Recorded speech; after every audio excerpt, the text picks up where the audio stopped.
Bill Rabinowitz, Columbus Dispatch. Thank you, Jerry. I win. Thank you, Will. Will, you said after last week, obviously it was a huge win, but you said it's probably your worst game as a Buckeye. How do you feel about the way you played today? Look mistake-free. It looked like you were in control. I mean, is this kind of the way you want to be? Yeah, I wouldn't say mistake-free. If you look at the stats, you could say mistake-free and turnover-free, but definitely not mistake-free. There's probably 5 or 6 plays I'd like to have back. Kind of underthrew Carnell on that one. Lost my footing a couple times. But overall, to come out of it, 21-26.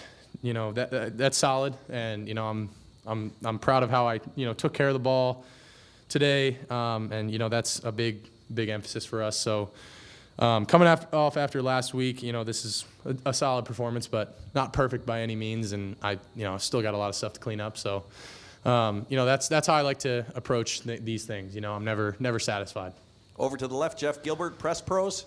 Jeremiah, today he's got all these records now, breaking Chris Carter's records. Surprised at all that he could do this year from when you saw him at first?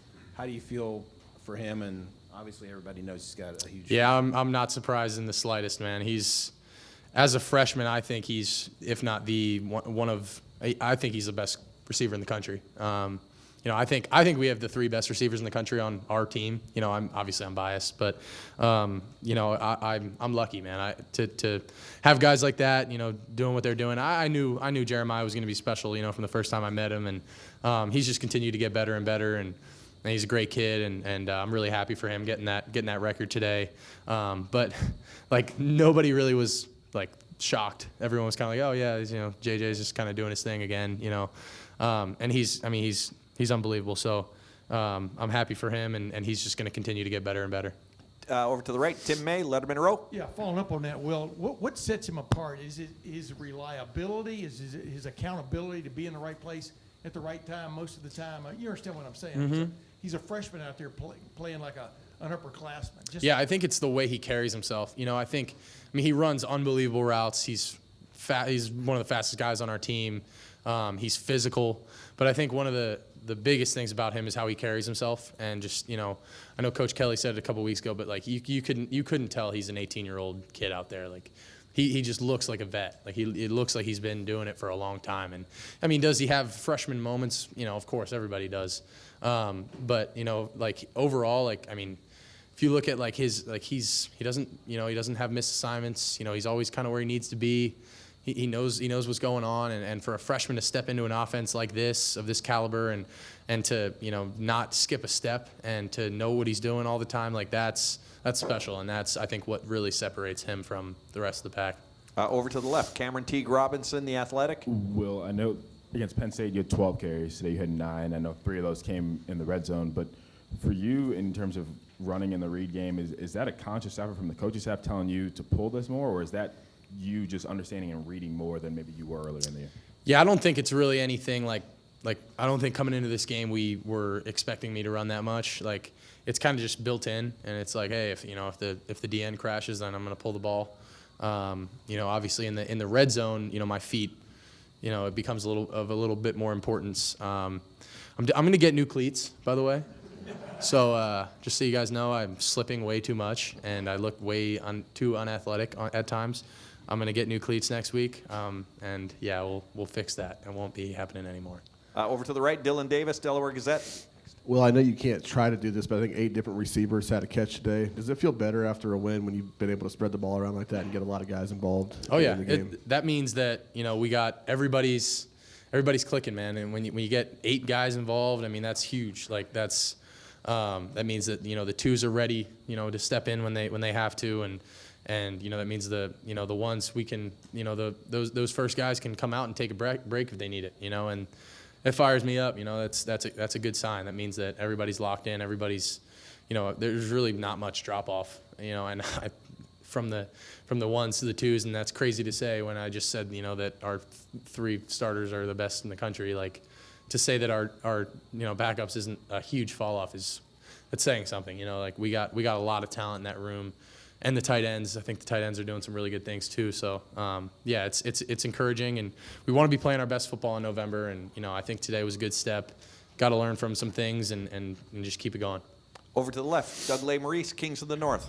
Will, could you take us through the touchdown to G. Scott maybe a little bit? He said he got held up a little bit on the release. And was Jeremiah your first read there? And then what do you and the line have to do to let that play develop? Yeah, so it's really just a kind of a reverse throwback, and we have, the running back gets out on a little wheel route, and that was kind of how we ran it this week. And then G's kind of bluffing, and he's working through the line, acting like he's blocking and getting out, and that's usually what pops open on that play. They ran with the running back, they saw that, and then I just kind of had to be patient and wait, and I was kind of sitting there like, man, like this is taking a little while. But then all of a sudden he popped loose. He got held up by a couple different guys, but credit to the O-line for holding up. I mean, they know on that play that they have to hold up for a little longer. It could take the tight end a couple seconds to get out there, but he got out and he did a great job. Selling that it was that he was blocking and he did the rest and got in. Over to the right, Brendan Gulick, Buckeyes Now on Sports Illustrated. Will, a couple of weeks ago, you were coming out of a bye. Nebraska was coming off a 50-point loss, and maybe there were some moments where the offense was a little flat. Obviously, an emotional win last week, but you're playing a team this week that hasn't had a great season. Ryan talks all the time about leaving no doubt. Can you speak to the urgency this week as you guys tried to prepare for a game and put a really good effort forward, even though a team was 1-7 coming in? Yeah, that was something we stressed all week was, it's not about them. It's about us. And it doesn't matter who walks out there across from us. We have to be who we are. And we can't just say that we're the hardest playing team in the country and that we're going to leave no doubt and then do it sometimes. We have to do it all the time. And we did that at Penn State. I mean, I think we came out there with energy, intensity. It wasn't perfect. I didn't play my best game, but we scrapped it out and we got it done. But that was the thing that we came through this week saying, like, we need to have that edge every single week, and that has to be who we are and not just what we do from time to time. And, I think Purdue is a better football team than their record indicates. I don't think that they're a 1-8 football team. I really do believe that. I think that they do some good things. They've struggled a little bit this year, but like we said, like, it's not about them, it's about us. And if we're going to be who we say we are, and we're going to be the baddest team in the country, like, and we have to be that every single week. Final two questions. Andy Backstrom, Letterman Row. Yeah, Will, when you have Q and Trey on the field together at once, what kind of bind is that putting the defense in, and just what's it like when you see both those guys out there? It makes it hard on those guys, man. It's, I think that's one of the first times we've done that this year, but it fires me up. It's good to have those two on this field at the same time, and you don't know who the ball's going to, and then, I mean, you put that with all the other playmakers we got out there. You can do a lot of different things with it, and it allows you to be multiple in what we do, and fake it to Q, give it to Trey, stuff like that. It makes it fun. And last question, Spencer Holbrook, Letterman Row. Will, after the Oregon game and into Nebraska, you guys were trying new offensive line stuff, and then obviously Zen goes down. Hindsight, now you can look back. How's your internal clock right now and getting comfortable behind this offensive line that now has played 2 games together, in front of you, things like that? Just your internal clock and how that's been for you as not having Josh anymore. Yeah, I mean, I don't think it's changed at all. Like, it really hasn't skipped a beat. And, I think they took some flack after that Nebraska game. And, obviously it was sad to see what happened to Zen. But, I mean, Carson comes in and does a hell of a job against Penn State. And today I think he played a hell of a game again. So really my internal clock hasn't changed. Like, that's not something I'm thinking about. Like, I'm not like, oh, shoot, like, that's Donnie out there, not Jim. Like, I'm not worried about that at all. Like, I have the utmost confidence in those guys. And there were a couple times today where I, like on that 2-minute drive, I cannot take that sack there. I got to throw that ball away. And then the other one where I just freaking fell on my face in the backfield, like, that's on me. Like, I took 2 sacks that probably they should not have counted as sacks for those guys. And I feel bad for them because it goes on their record, but I'll get them back. Will, thank you very much. Appreciate you guys. Go Bucks.